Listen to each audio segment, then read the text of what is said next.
नमस्कार, बाखबर में आपका स्वागत है। मैं हूं राघवेंद्र सिंह। आज हम बात करेंगे फिर एक ऐसे सियासी मुद्दे पर जिसकी धमक पूरे देश में है। दरअसल मामला लखनऊ का है, लेकिन राष्ट्रीय स्तर का इसलिए क्योंकि राहुल गांधी को वहां अदालत में समर्पण करना पड़ा, सरेंडर करना पड़ा। तो राहुल गांधी का सरेंडर क्या कहता है?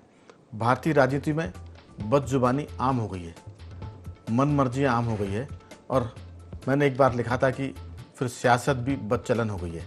उसकी वजह यह कि अब राजनीति में सिद्धांत नहीं बचे हैं, सिर्फ सुविधा बची है कि जो आपको अच्छा लगे सुविधापूर्वक उस पर आप बात करें, और शब्दावली भी उसी तरह की है। तो मर्यादा का हनन हो रहा है और लोकाचार की अनदेखी हो रही है। आज इसी पर बात करेंगे कि राहुल का सरेंडर लखनऊ की अदालत में 20,000 के मुचलके पर उनको जमानत मिली है। अगली पेशी की तारीख वहाँ की अदालत तय करेगी बाद में। वजह यह कि राहुल गांधी की भारत जोड़ो यात्रा के चलते भारत और चीन का एक विवाद चल रहा था सीमा पर, गलवान घाटी पर। ऐसे में राहुल गांधी ने भारतीय सेना को लेकर जो बयान दिया, उससे सेना कितनी आहत हुई ये तो ऑफिशियल बयान नहीं आया, लेकिन सीमा सुरक्षा जो सड़क होती है, सीमा सड़क जो बल होता है, उसके पूर्व निदेशक ने एक शिकायत दर्ज की अदालत में, और उस पर राहुल गांधी पर मुकदमा दर्ज हुआ। उसकी कम से कम 6 पेशियां पड़ी। 6 पेशियों में राहुल गांधी उपस्थित नहीं हुए। कोर्ट ने उनके खिलाफ वारंट जारी किया और उसके बाद आज उन्होंने लखनऊ की अदालत में समर्पण किया। कुछ दिनों पहले हम सब ने सुना था, बहुत चर्चाओं में रहा, कि जब भारत और पाकिस्तान के बीच सीज फायर हुआ पहलगाम विवाद के बाद या आतंकी घटना के बाद, तब राहुल जी ने कहा था कि नरेंद्र सरेंडर। देश के प्रधानमंत्री नरेंद्र मोदी को उन्होंने कहा था कि नरेंद्र सरेंडर। भारतीय राजनीति में अभी तक की कोई ऐसी मिसाल नहीं है कि सिटिंग प्राइम मिनिस्टर के बारे में इस तरह की भाषा का इस्तेमाल किया हो, तब जब मामला दुश्मन देश के साथ सेना के संघर्ष का हो। और सरेंडर की बात और भी खतरनाक थी, क्योंकि ये कहा गया था कि अमेरिका के कहने पर प्रधानमंत्री मोदी ने या भारत सरकार ने सीज फायर किया। इस पर पूरी बातचीत विस्तार से होगी इस पूरी 25 मिनट की बातचीत में, लेकिन आपको बता दें कि भारतीय राजनीति के लिए ये शुभ शगुन नहीं है, अच्छे संकेत नहीं है। भाषा के मामले में नियत आपकी कैसी, इस पर कोई सवाल करे ना करे, लेकिन भाषा ठीक होनी चाहिए। तो इस पर चर्चा के हमारे साथ मौजूद हैं स्टूडियो में मध्य प्रदेश के वरिष्ठ पत्रकार श्री जयंत सिंह तोमर जी। जयंत जी, आपका बहुत बहुत स्वागत है। चर्चा में हमारे साथ जुड़ेंगे सामाजिक कार्यकर्ता, ये और मैं बोलता हूँ जियो पॉलिटिक्स के जानकार रमेश सिंह जी, और इसके साथ मध्य प्रदेश के हमारे पत्रकार साथी देवदत्त दुबे जी जूम पे हमारे साथ जुड़ेंगे। लेकिन मैं चर्चा की शुरुआत करूंगा रमेश सिंह जी आपके साथ। राहुल गांधी जी कांग्रेस के राष्ट्रीय अध्यक्ष रह चुके हैं। वर्तमान में वो लोकसभा में अधिकृत रूप से नेता प्रतिपक्ष हैं। इसके पहले कांग्रेस को इतनी सीटें नहीं मिली थी कि वो अधिकृत रूप से नेता का पद संभालती, लेकिन अब वो संवैधानिक रूप से भारतीय संसद में नेता प्रतिपक्ष है। उनकी जो सोचना है, जो उनका आचरण है, जो व्यवहार है, जो बोली है, उस पर हम बहुत सारी बातें कर सकते हैं, लेकिन आज इस पर भी ज़्यादा फोकस करेंगे कि लखनऊ की अदालत में जिस मुद्दे पर उन्होंने सरेंडर किया है, उसके पहले कुछ दिन पहले उन्होंने कहा था कि नरेंद्र और सरेंडर।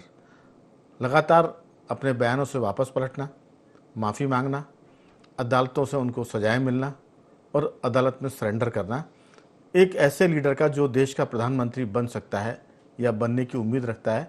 अभी वर्तमान में वो संसद में नेता प्रतिपक्ष है। क्या सोचते हैं और क्या उनके बारे में आप कहना चाहेंगे? भारतीय राघवेंद्र जी, मैं बिना किसी पूर्वाग्रह के एक बात बताऊं कि इतना गैर जिम्मेदार बयान देने वाला और गैर जिम्मेदार राजनीतिक व्यवहार करने वाला भारतीय राजनीति में कोई नेता नहीं है।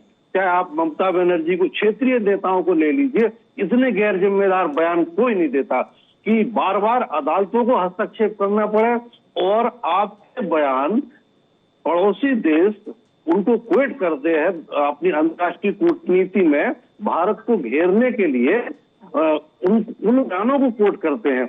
आप देखिए कि इनका शुरुआत हम देखें तो डोकलाम विवाद जब हुआ था तो छुप के ये चीन के दूतावास में गए थे। गलवान विवाद में इनने बहुत गैर जिम्मेदार टिप्पणियां की। इसके बाद लद्दाख का जो गतिरोध जब तक चला तब तक राहुल गांधी लाउड स्पीकर की तरह बजते रहे, इनके बयान रुके ही नहीं, पूरे गैर जिम्मेदार।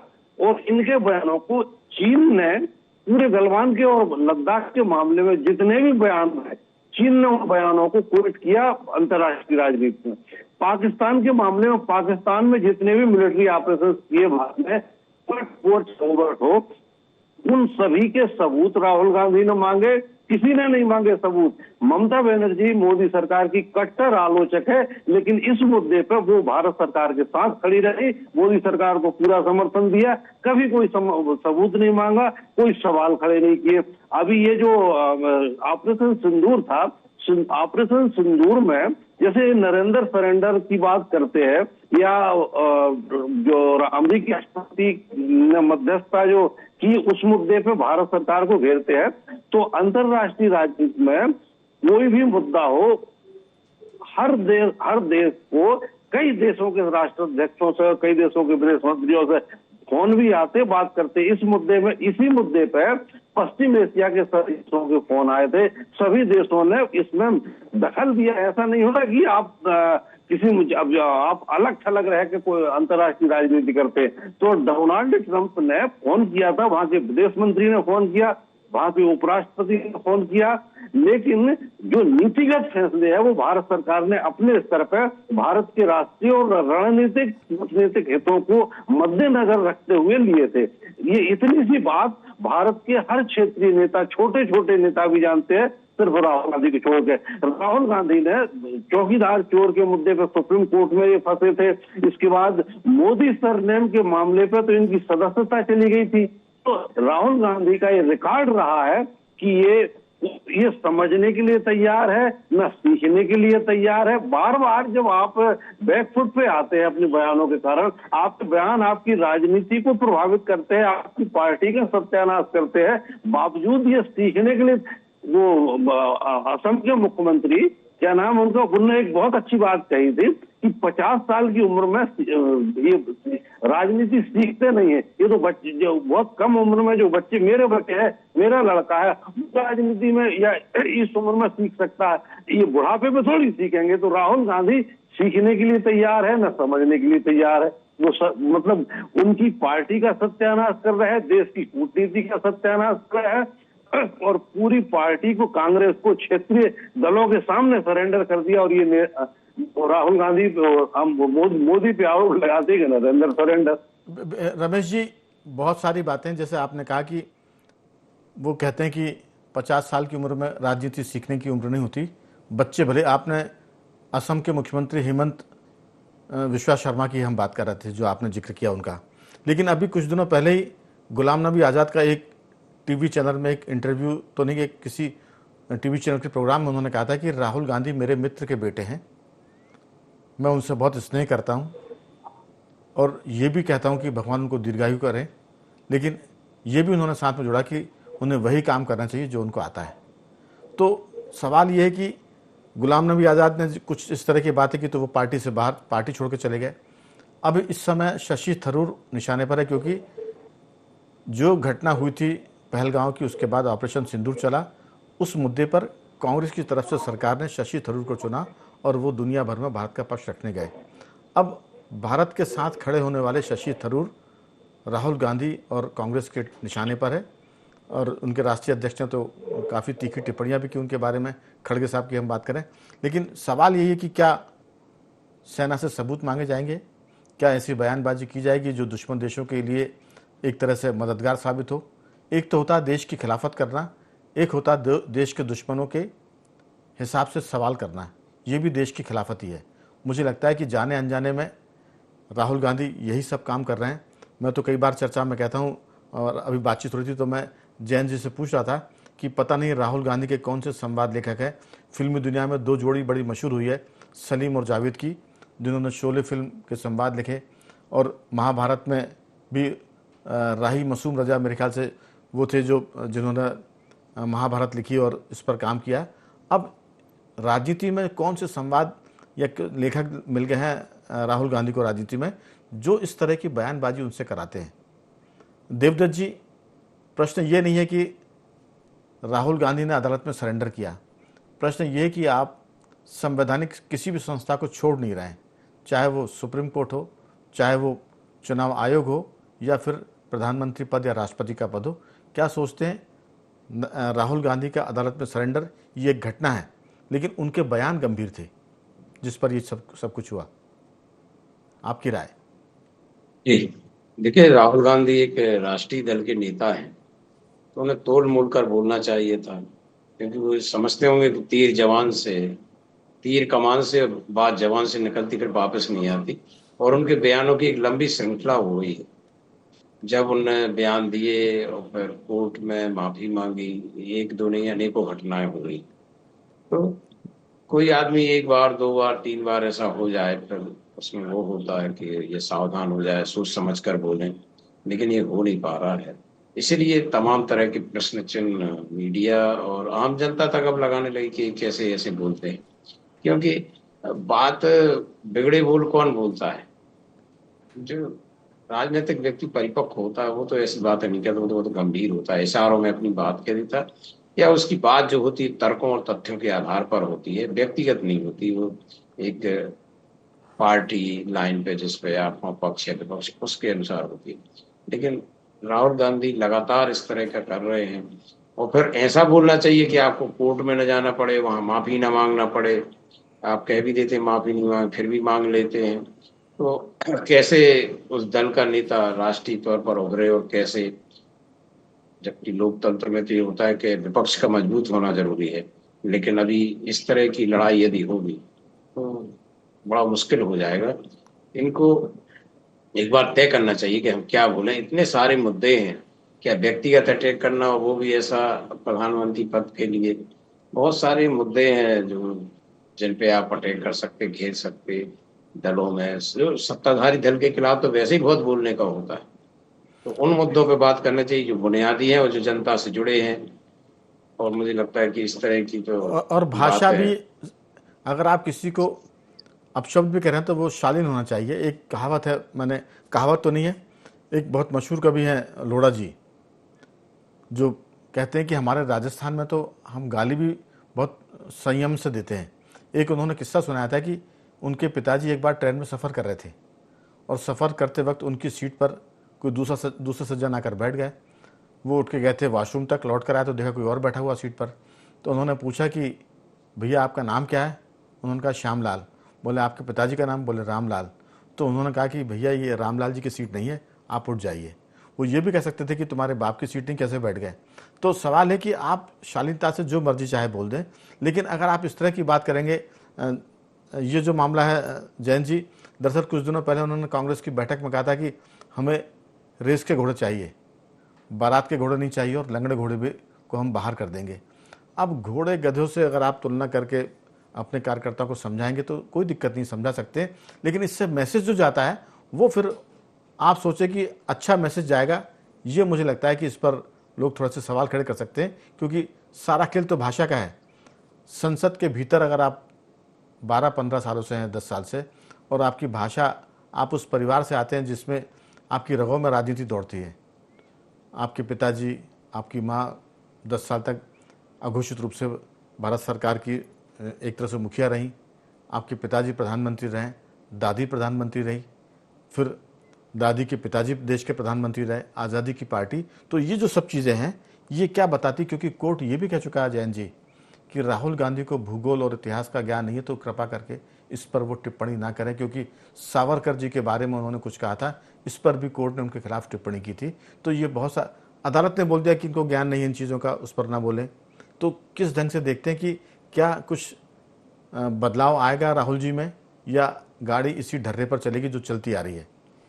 राघवेंद्र जी, राहुल गांधी के विषय में सोचते हुए कई बार मैं ये सोचता हूँ कि 1952 में जब विपक्ष तैयार हुआ तब समाजवादियों के मात्र 12 सीट आई थी, लेकिन लोहिया जी जब इस दुनिया से गए मात्र 56 साल की उम्र में, तब एक सशक्त प्रतिपक्ष देकर वो गए थे जिसने इस देश की नब्ज को पकड़ा था, समझा था। तो लगभग वही उम्र होने को चली राहुल गांधी जी की भी, लेकिन पता नहीं क्या कारण है, कौन उनके लिए स्क्रिप्ट लिख कर देता है। वे मुहावरेदार भाषा का इस्तेमाल आजकल काफ़ी कर रहे हैं, जैसा आपने बताया लंगड़े घोड़े की बात कर रहे हैं और भी कई तरह से।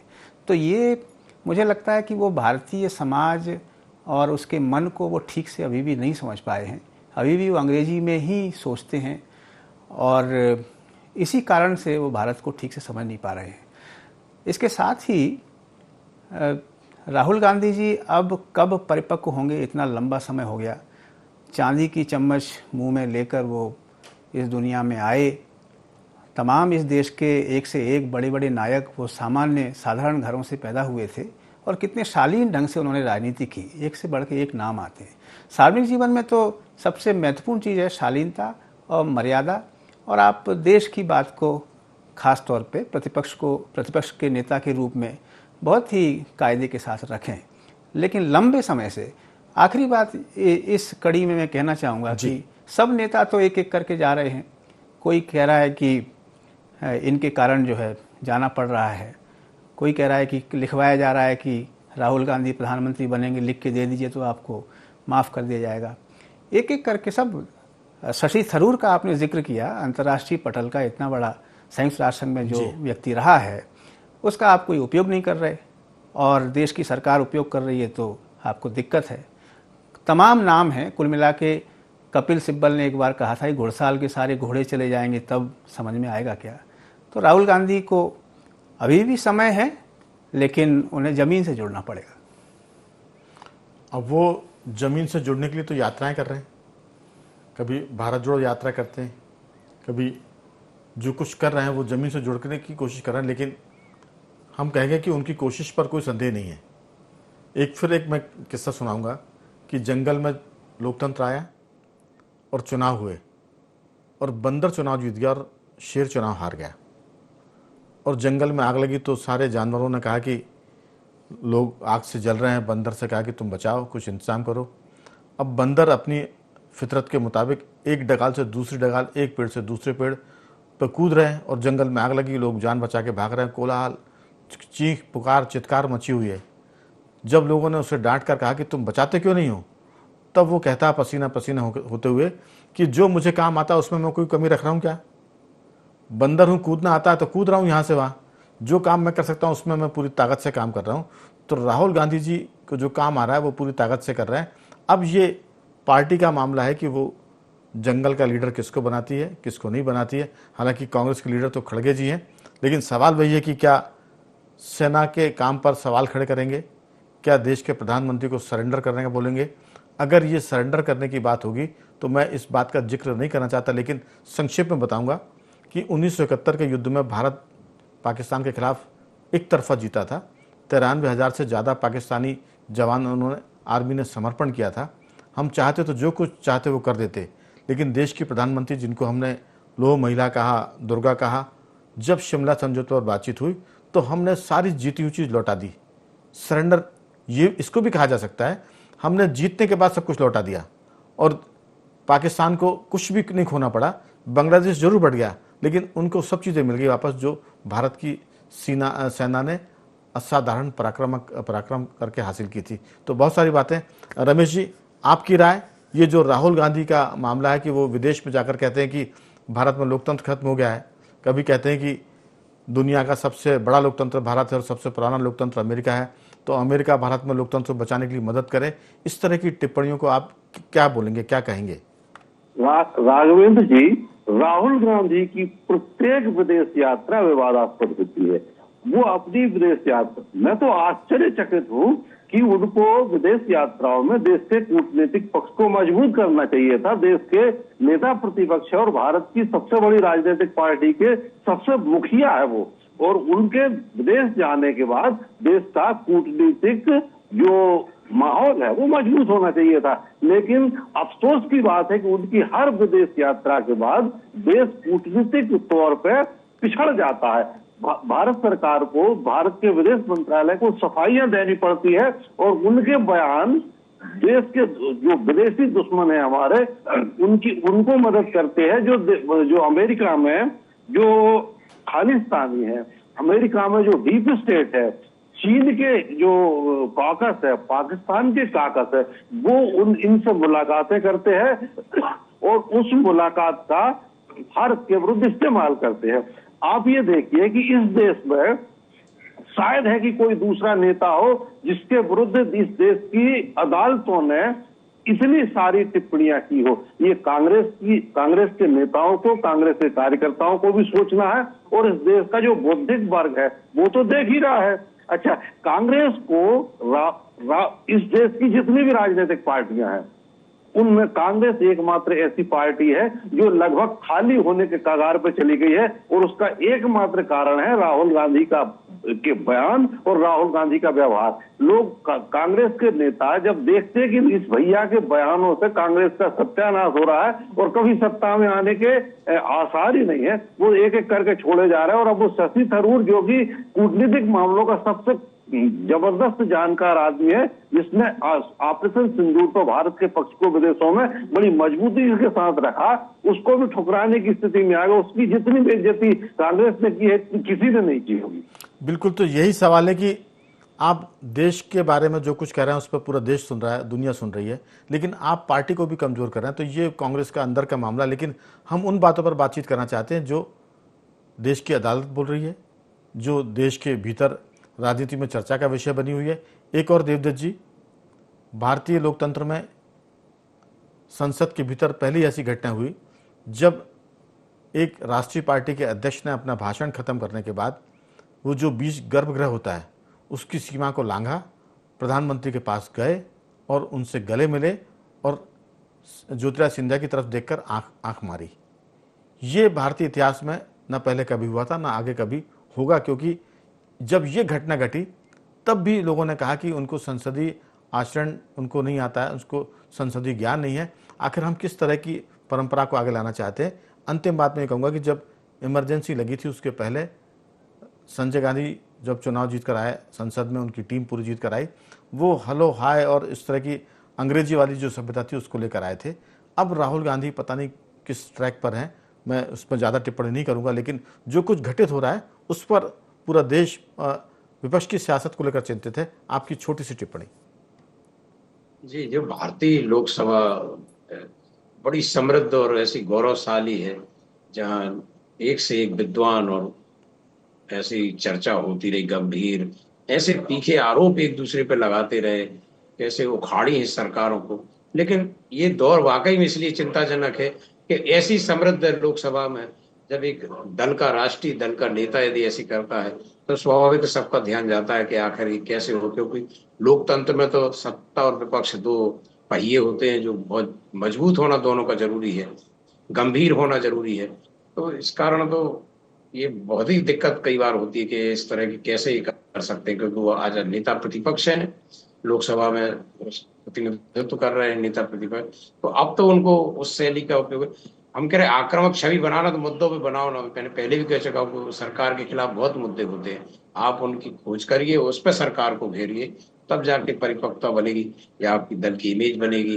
अन्यथा इस तरह से तो खुद का भी नुकसान करेंगे और उस पार्टी का भी नुकसान करेंगे। तो ये तो वाकई में जैसा आपने कहा, दल को भी सोचना है और उनको खुद सोचना है कि आखिर कब, क्योंकि उनसे बहुत उम्मीदें हैं कांग्रेस पार्टी को, वो बहुत आक्रामक युवा है। दुबे जी, दरअसल एक सवाल ये भी है कि राहुल गांधी का सरेंडर और राहुल गांधी का ये कहना कि नरेंद्र सरेंडर, देश को आज़ादी दिलाने वाली पार्टी कभी पूरे भारत पर एक छत्र राज करती थी, विपक्ष नाम मात्र का हुआ करता था। जैसा जिक्र किया जयंत तोमर जी ने लोहिया जी का कि उस समय उनके 16 सांसद हुआ करते थे लोकसभा में, लेकिन उन्होंने प्रतिपक्ष की एक मजबूत नींव रखी।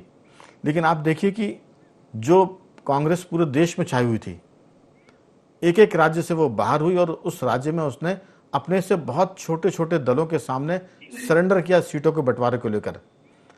अखिलेश यादव की पार्टी के साथ सरेंडर किया, वहाँ उत्तर प्रदेश की हम बात करें, लालू यादव की पार्टी के साथ बिहार में सरेंडर किया, हम देखें गुजरात में आम आदमी पार्टी के साथ सरेंडर किया, तो जम्मू कश्मीर में आप देखिए कि वहाँ सरेंडर किया।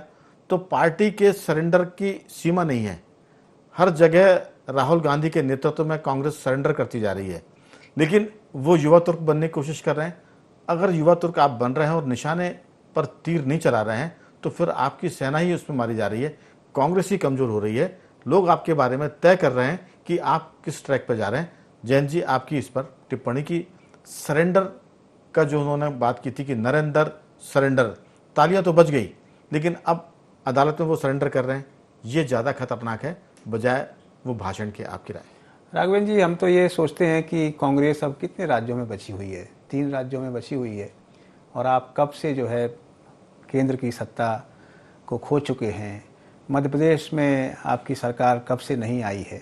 तो इन सब मसलों पे मुझे तो लगता है कि जो मोहम्मद तुगलक वाली शैली कांग्रेस का नेतृत्व अपना रहा है, दिल्ली से दौलताबाद चलने की और फिर से वापस आने की, तो ये जो फेज़ है, ये जो समय है, संक्रांति काल है, इससे जल्दी से जल्दी कांग्रेस को उभरना चाहिए और इस पर विचार करना चाहिए।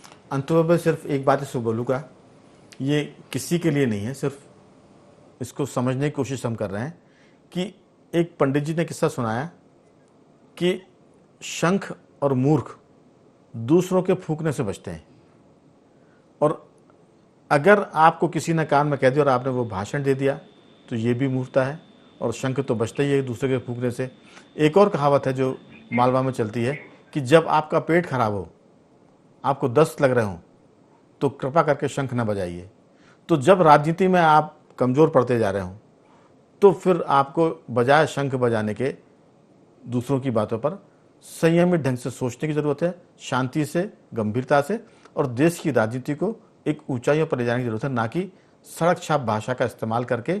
आप फौरी तौर पर तो आप सस्ती लोकप्रियता हासिल कर सकते हैं, ताली पिटवा सकते हैं, लेकिन देश के नेतृत्व के बारे में, आपके बारे में फिर जनता तय करती जा रही है। उम्मीद करते हैं कि सारे दल जो इस तरह की राजनीति कर रहे हैं, हल्की भाषा का इस्तेमाल कर रहे हैं, वो आत्मचिंतन करेंगे, आत्मविश्लेषण करेंगे और अपने साथ देश को रखकर बातचीत करेंगे, ताकि जनता उनको चुने और उनके हाथ में कमान सौंप सके। तो बखबर में सिर्फ इतना ही। तीनों मेहमानों को मैं धन्यवाद करूंगा। जयंत जी, आपका साधुवाद। दुबे जी, आपका बहुत धन्यवाद। और रमेश सिंह जी, आपका बहुत बहुत धन्यवाद कि आपने इस चर्चा में हिस्सा लिया। बखबर में सिर्फ इतना ही। बन रहिए हमारे साथ और देखते रहिए IND 24।